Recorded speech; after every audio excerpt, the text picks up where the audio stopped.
you've done some scary characters, obviously. You've done such a wide range of people, but to go find this guy, what did you do in your head to go find Matthias? Thank you very much for saying that. You know, I really, and I've said this a few times, that I just thought about initially what the day was like for him when he said goodbye to his children and his wife, and I thought about how much hope he had leaving them and saying, you know, I'm going to be gone for a year, but in this year I'm going to do great things, and I'm going to discover something that has never been discovered before. And then I thought about, you know, his first year on that island, and then the second year and the third year, and then I thought about the moment where he gave up hope and became reclusive and isolated and desperate, and then resolved to just be here and die here, and that's kind of really what gave me the opportunity to understand where he was when he first meets Lara Croft. Yeah. Well, you know, it's interesting. I've talked to a lot of actors who say, you know, if you really play a quote-unquote villain, small v, well, you don't play him as a bad guy, because in their minds they're not a bad guy. You know, they're doing a job or they're doing whatever. Yeah. But if, you know, it's one of those weird things where, you know, they really think they're doing what is right in their mind, and I assume that's how you approached Vogel. Yeah. That's really kind of how I approach everybody and that I've played, you know, and most of the actors that I look up to all do the same thing.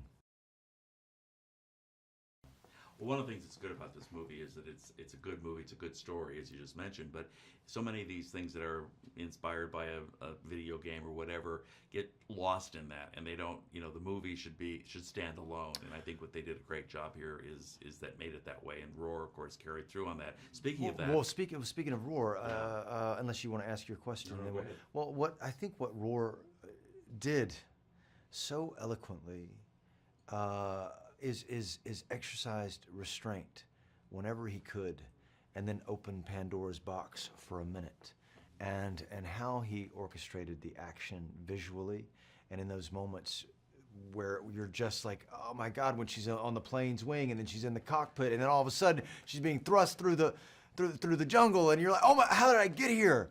It goes up to 10, only for him to kind of bring it back down to 1, and it takes a lot of courage to be able to do that. It takes a lot of courage for a director to advocate for an experience like this that provides the actors an opportunity to just behave, to just exist in the world.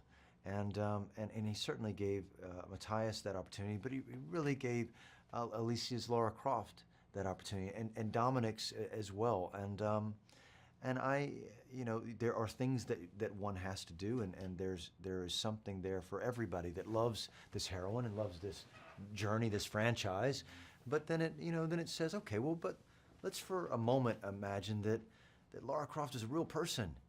She doesn't have superpowers, you know. It's an analog experience. She has a bow and arrow, and she has a mind, and I think that those things become very relatable to the audience, because they can see themselves in her shoes, and I think they can see themselves in Matthias's shoes, and I think that they could see themselves in Dominic's Richard Croft's shoes, and that's, God knows, that's what you want, whether you're making a huge action movie or a $1 million independent drama, don't you? Yeah, I mean, that's why people tell stories.